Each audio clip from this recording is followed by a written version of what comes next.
The phone call that ended the last remaining thread of brotherhood between the Prince of Wales and the Duke of Sussex did not begin with a greeting. It began with a single sentence, spoken in a voice so controlled and so cold that the protection officer standing outside the Kensington Palace study later described it as the most frightening sound I have ever heard from a person who was not shouting. William said, "You opened it alone, and you did not tell me."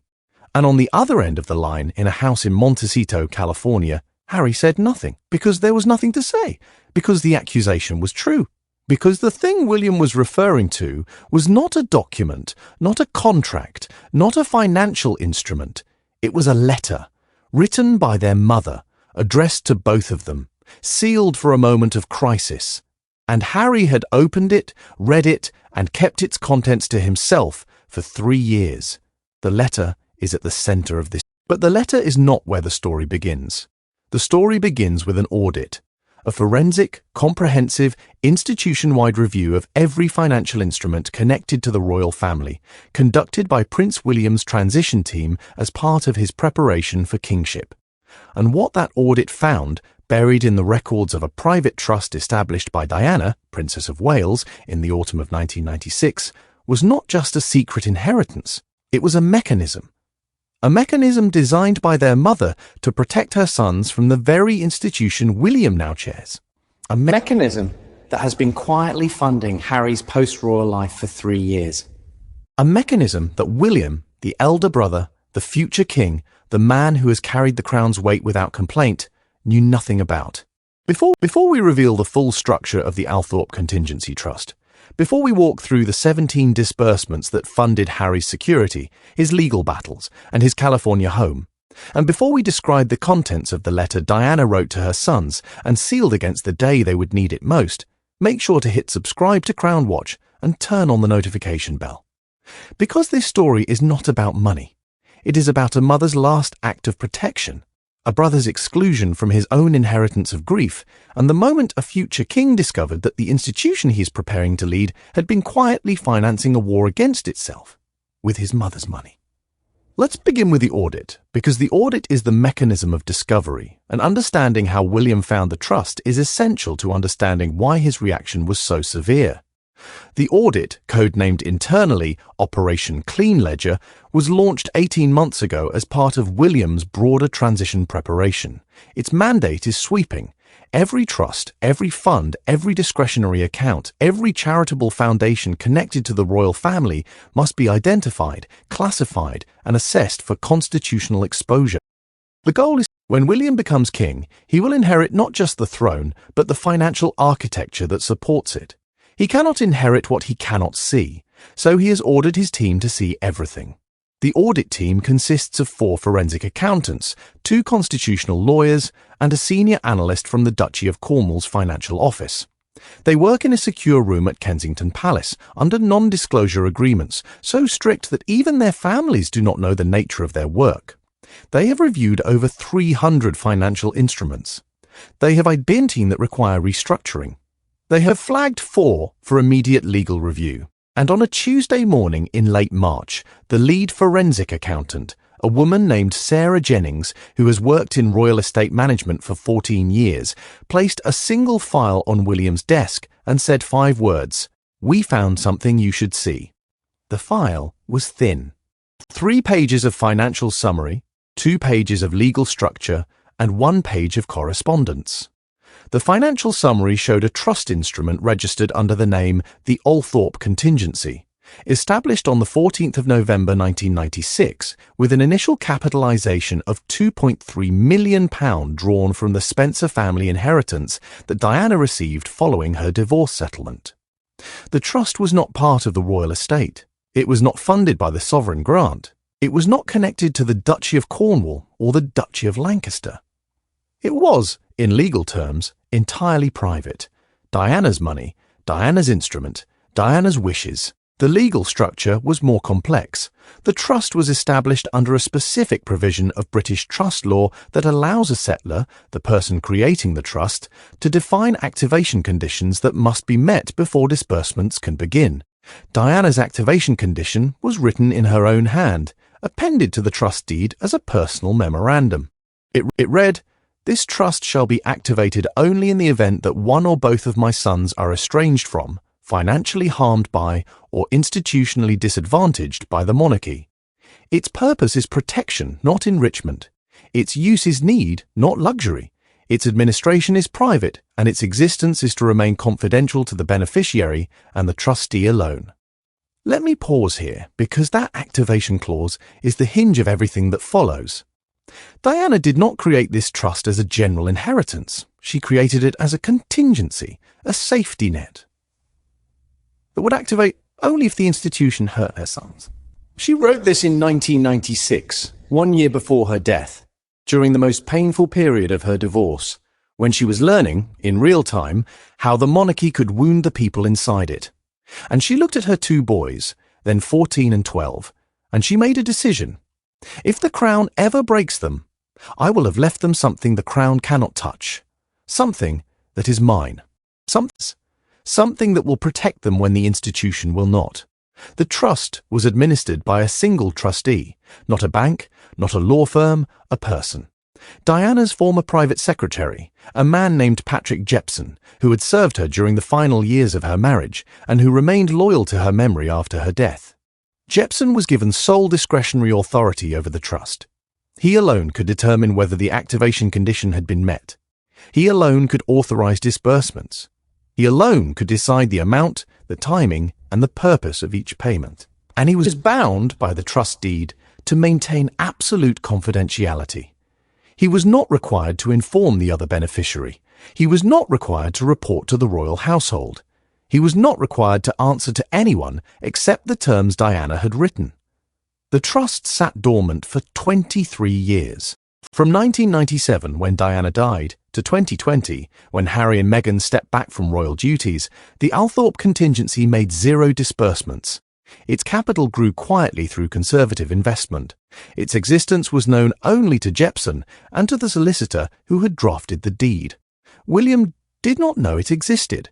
Harry did not know it existed. The institution did not know it existed. It was a seed planted in 1996, waiting for the soil to change. The soil changed in January 2020. Harry announced his step back. The institution responded. His security was reduced, his royal funding ceased, his legal exposure increased, and Patrick Jepson, watching from retirement, made a determination. He reviewed the activation clause, he reviewed the circumstances, and he concluded in a written memorandum dated the 14th of February 2020 that the condition had been met. The Duke of Sussex was estranged from the institution. He was financially harmed by the loss of royal security funding. He was institutionally disadvantaged by the withdrawal of sovereign protection. The Althorp contingency was activated. The first disbursement was made on the 1st of March 2020. It was £180,000, transferred to a security firm contracted to provide Harry and Meghan's protection in Canada during the initial transition period. The transfer was coded in Jepson's ledger as AC001. The second disbursement, made in June 2020, was £95,000, directed to a legal firm handling Harry's privacy litigation against British tabloids, coded AC00. The third, in September 2020, was £240,000, transferred to the escrow account managing the purchase of the Montecito property, coded AC003. Over the next 3 years, Patrick Jepson authorised 14 additional disbursements: security, legal fees, property maintenance, travel costs for Harry's charitable work. A single payment of £60,000 directed to a mental health foundation Harry supports, coded AC014, with a note in Jepson's ledger that read, "Per Diana's memorandum, protection includes the mind." The total disbursed over 3 years, £1, 87 million. The remaining capital, conservatively invested, stood at £3.1 million. Every disbursement was made under the absolute confidentiality clause. Every disbursement was invisible to the royal household. Every disbursement was, in legal terms, Diana's money doing what Diana intended, protecting her son from the institution that had hurt him. William did not discover any of this through the audit's financial review. The audit found the trust's registration. But the disbursements were coded through a private banking channel that did not intersect with royal accounts. William's team found the trust deed. They found the activation clause. They found Jeffson's name as trustee. And they found, in the trust's correspondence file, a single letter that changed the nature of the entire discovery. The letter was dated the 3rd of January 2021. It was addressed to Patrick Jepson, and it was signed by Harry. The letter was short. 4 sentences. Harry wrote, "Dear Patrick, I understand the trust has been activated. I am grateful. I accept the terms. I ask that the existence of the trust and the identity of the trustee remain confidential from all parties, including my brother, until I determine otherwise. Thank you for honouring my mother's wishes." 4 sentences. And the 4th one, the one that made William set the file down and walk to the window and stand there for 11 minutes without moving, was the one that confirmed Harry had known for 3 years, had accepted the money, had asked for the secrecy, and had not told his brother. But it was not the secrecy that broke William's composure. It was the next item in the file, the item that Jepson had included in the trust's correspondence archive because the trust deed required it, a sealed envelope, cream-coloured, bearing Diana's personal cipher. On the front, in her hand, "To my boys, open only if the trust is activated. Read together." The envelope had been opened. The seal was broken. The letter had been removed. And in Jeffson's ledger, in the margin beside the entry recording the trust's activation, was a single annotation in Harry's handwriting. "Read alone, January 14th, 2021. Read alone. Their mother had written to both of them, had sealed the letter for both of them, had specified in her own hand, "Read together." And Harry had opened it alone, had read it alone, had kept its contents for 3 years, had not sent a copy, had not transcribed a passage, had not said a word. And William, the elder brother, the one who had walked behind Diana's coffin at 13, the one who had carried her legacy through every institutional duty since, had been excluded from the last words his mother ever wrote to him. William made the phone call at 4:47 p.m. He did not use the palace switchboard. He used his personal mobile. He dialed the number that connects, through a secure relay, to the Montecito residence. Harry answered on the 4th ring, and William spoke the sentence we began with. "You opened it alone, and you did not tell me." The silence on the other end lasted 6 seconds. Then Harry said, "I didn't know how to tell you." William's response was immediate and without warmth. "You had 3 years, Harry. You had 3 years and 17 disbursements and a letter from our mother, and you did not tell me any of it." The conversation that followed lasted 22 minutes. It was not, by the account of those who heard one side of it, a shouting match. It was colder than that, more precise. William did not accuse Harry of stealing. He did not accuse him of greed. He accused him of something worse. "You let our mother's trust fund your security, your lawyers, your house, and your war against this institution, and you never once asked yourself whether I had a right to know. You never once considered that the money she left to protect us both was being used to attack the thing I am preparing to lead. You never once thought that maybe, just maybe, I deserved to read what she wrote to me." Harry's response, reconstructed from the account, was not defensive. It was weary. "I didn't open it alone to keep it from you. I opened it alone because I was in crisis. I was in Canada. I had just left. I was terrified, and the letter said open only if the trust is activated, and the trust was activated, and I was alone, and I needed my mother. I didn't open it to exclude you. I opened it because I was drowning, and she was the only one who had left me a rope." Then, quieter, "I should have sent it to you. I know that now. I should have sent it the next day, and I didn't, and I can't undo that. But I didn't keep it to hurt you. I kept it because I was ashamed that I needed it." The letter. We need to talk about the letter, because the letter is what transforms this from a financial dispute into something much older and much more painful. Diana wrote it in November 1996, the same month she established the trust. She wrote it by hand on her personal notepaper in the sitting room of her Kensington Palace apartment. She sealed it, placed it in Jepson's keeping, and gave him the instruction, "If the trust is ever activated, give this to my boys. They are to read it together, not apart, together." She understood even then that crisis would separate them, that the institution would pull them in different directions, that one would stay and one would go. And she wanted, in the moment of separation, to give them one thing that belonged to both of them equally. Her words. "We cannot tell you the full contents of the letter because Harry has not shared it, and its contents remain, in legal terms, the property of its recipients. But we can tell you what Harry told William in that phone call, because Harry, in his weariness, in his shame, in his 3-year silence finally breaking, described the letter's content to his brother.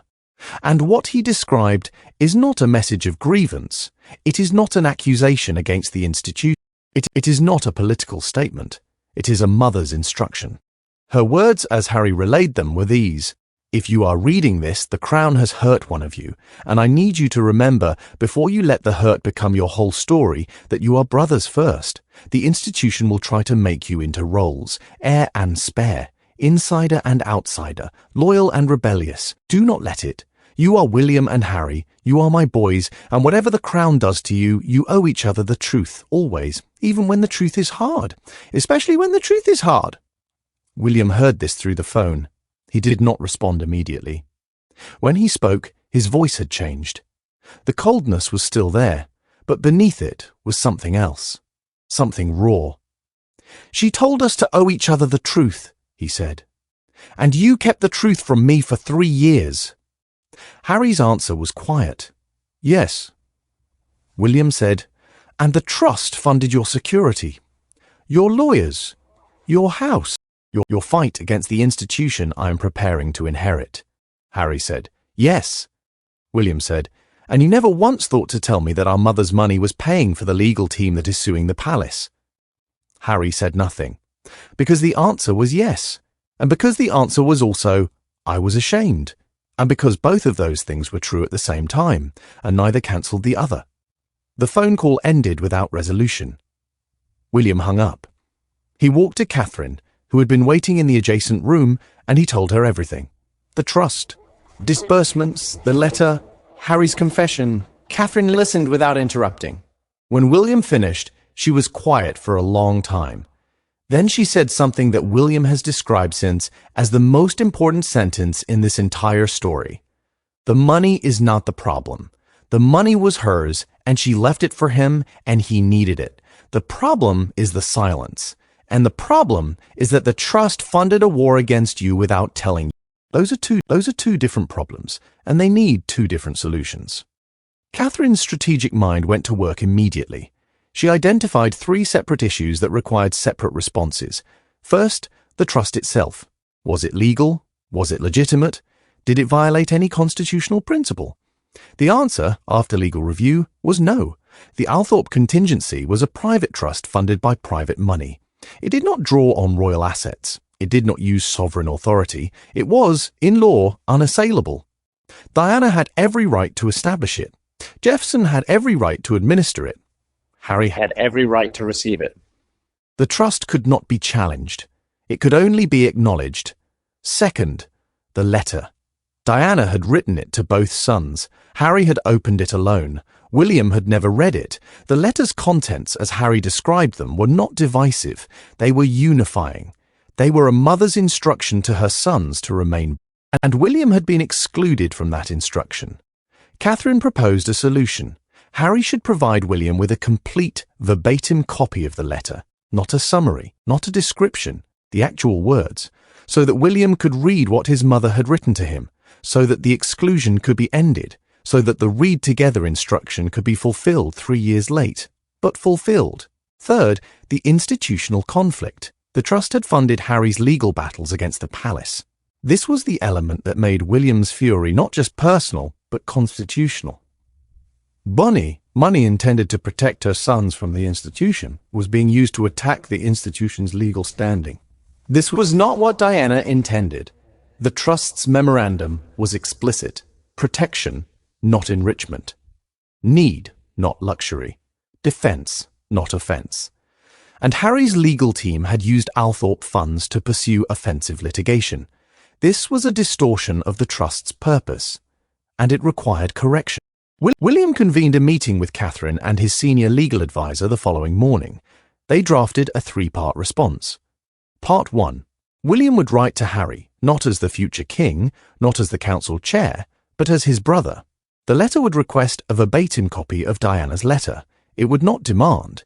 It would ask. It would say, I want to read what she wrote to me. I want to read it in her words. Please send it. Part 2. William would write to Patrick Jepson as trustee, requesting a full accounting of all disbursements and a formal review of whether the legal expenditures complied with the trust's stated purpose. 3. William would propose, through Catherine's diplomatic channel, a meeting. Not a confrontation, a conversation. 3 people, William, Harry, and Catherine, in a neutral location. No lawyers, no aides, no record. Just the 2 brothers and the woman who has become the bridge between them. Harry received William's letter on a Thursday. He read it in his study in Montecito. He read it twice. Then he did something he had not done in 3 years. He opened the file where he had stored the original letter from Diana. He made a complete, verbatim copy. He placed it in an envelope. And he sent it to William by hand courier, not by post, not by email, but by a single trusted individual who carried it across the Atlantic and placed it in William's hands on a Saturday morning. No note accompanied it, no explanation, just the letter. Diana's words. Delivered at last to the brother who had been waiting 3 years to read them. William read the letter alone. He sat in his study at Kensington Palace, in the chair by the window, and he read his mother's words. He read them 3 times. Then he placed the letter in the drawer of his desk, beside the other documents he keeps there, the ones that matter, the ones that are not filed but held. And he sat for a long time. Catherine found him there an hour later. She did not ask what the letter said. She simply sat and William, who is not a man given to visible emotion, said, She told us to owe each other the truth. And I have spent my whole life trying to be truthful to this institution, and I forgot to be truthful to him. The meeting took place 3 weeks later. The location was a private estate in the Scottish borders, chosen for its neutrality, its distance from both London and Montecito, and its absence of press interest. William arrived first. Catherine arrived with him. Harry arrived alone. He had not brought Meghan. This was, he understood, a conversation between brothers, and between the woman who had become, through patience and strategy and quiet love, the person who made conversations between brothers possible. The meeting lasted 4 hours. No minutes were taken. No record was kept. But the shape of it has been described in careful fragments by those close to all 3 participants. The first hour was about the trust. Harry explained the disbursements. He did not defend them. The security costs, the legal fees, the property, the mental health foundation. He laid out the numbers and the dates and the purposes, and when he reached the legal expenditures, he stopped, and he said, I know what you're going to say. I know the trust was meant for protection, not for war, and I know I used it for war, and I am sorry. William's response was not forgiveness, not yet. It was something more precise. I don't need you to apologize for protecting yourself. Mum left you that money so you wouldn't be destroyed, and you weren't destroyed, so it worked. What I need you to acknowledge is that you used her protection to fund an attack on the institution I am preparing to lead, and you didn't tell me, and that is not what she wrote in that letter. She wrote that we owe each other the truth, and you owed me the truth about the money, and you owed me the truth about the letter, and you gave me neither. Harry was quiet for a long time. Then he said, You're right, I owed you both, and I can't give you back 3 years, but I can give you the trust. I can instruct Jepson to freeze all future disbursements. I can submit the full accounting to your audit team, and I can agree that no further Althorp funds will be used for legal proceedings against the institution. That is what Mum intended, protection, not ammunition. I lost sight of that. I am giving it back. The second hour was about the letter. Harry had sent the copy. William had read it, but they had not spoken about it. Now in that room in the Scottish borders, they spoke. William said, She told us to be brothers first, and I have spent my whole life being the institution first, and you have spent yours being the outsider first, and neither of us has been the brother first. And she knew that. She knew it in 1996. She wrote it down, and we ignored her. Harry said, I didn't ignore her. I just couldn't hear her over the noise of the Crown, the noise of the press, the noise of my own anger. I couldn't hear her, and by the time I could, she was gone. The third hour was about the future, not the institution's future, their future. Catherine, who had spoken little in the first 2 hours, spoke now. She proposed a structure, not a legal structure, a personal one, a commitment, that the three of them would meet twice a year. No agendas, no aides, no records, just the three of them in a room talking about the institution, about the family, about their mother, about the things that had been left unsaid for 26 years. She proposed that the meetings rotate locations, that they be held in places their mother had loved, that they be called privately by a name only the three of them would know, and that they begin now. William looked at Harry. Harry looked at William. And something passed between them that no transcript could capture. Not forgiveness, not yet, but the possibility of it. The crack in the wall through which, maybe, in time, something might grow. William said, "Twice a year." Harry said, "Twice a year." Catherine said, "Then we begin." And they sat in that room in the Scottish borders, the three of them, and they began. Not with an agenda, not with a grievance, with a question. William asked Harry, "What did she smell like? I can't remember any more. I can't remember what she smelled like." And Harry closed his eyes, and he said, "Like the garden at Highgrove, like roses and cold air." And William nodded. And for a moment, in that room, they were 13 and 12 again. And she was alive. And they were brothers. And that was enough. The institutional aftermath of the Althorpe revelation has been managed with Catherine's characteristic precision. The trust has been formally acknowledged in the transition team's financial register. It is classified as a private family instrument, not a royal asset, and is therefore outside the scope of the sovereign's constitutional obligations. Its existence will not be publicly disclosed. Its disbursements will not be published, but its governance has been restructured. Patrick Jepson, at his own request, has been joined by a second trustee, a solicitor appointed by William's office, to ensure that future disbursements comply with the trust's stated purpose. Protection, not ammunition. Defence, not war. Harry has honoured his commitment. No further Althorpe funds have been directed to legal proceedings against the institution. The 17 past disbursements have been submitted to William's audit team, reviewed and closed. The trust's remaining capital, £3.1 million, remains invested, available for Harry's genuine protection needs, but no longer available for institutional conflict. Diana's money will protect her son. It will not attack his brother. That is the correction. That is the alignment with intent. That is what Diana wrote in her memorandum 28 years ago, and what her sons have finally, painfully honoured. The letter remains in William's desk drawer. He has not shared it publicly. He will not share it publicly. It belongs to him and to Harry, and to the memory of the woman who wrote it. But he has read it 11 times. He reads it on the 14th of November, the anniversary of the Trust's establishment. He reads it on the 31st of August, the anniversary of her death. He reads it when the weight of the crown becomes too heavy, and he needs to remember that before he was the institution, he was a boy. And that his mother, in the last year of her life, looked at the institution that would consume her and said, "I will leave them something it cannot take. I will leave them each other." Patrick Jepson, the trustee, has spoken only once about the trust, and only to Catherine in a private conversation at his home in Wiltshire. He told her that Diana, when she established the trust, said one thing to him that he has carried for 28 years. She said, "Patrick, the Crown will give them everything except the one thing they need. It will give them titles and duties and history and wealth, but it will not give them permission to be human. That is what this trust is for. That is what the letter is for, to give them permission to be human. When the Crown has taken everything else, I want them to have that. Permission to be human. That is what Diana left her sons. Not money, though she left money. Not protection, though she left protection. Permission. Permission to grieve. Permission to be angry. Permission to need each other.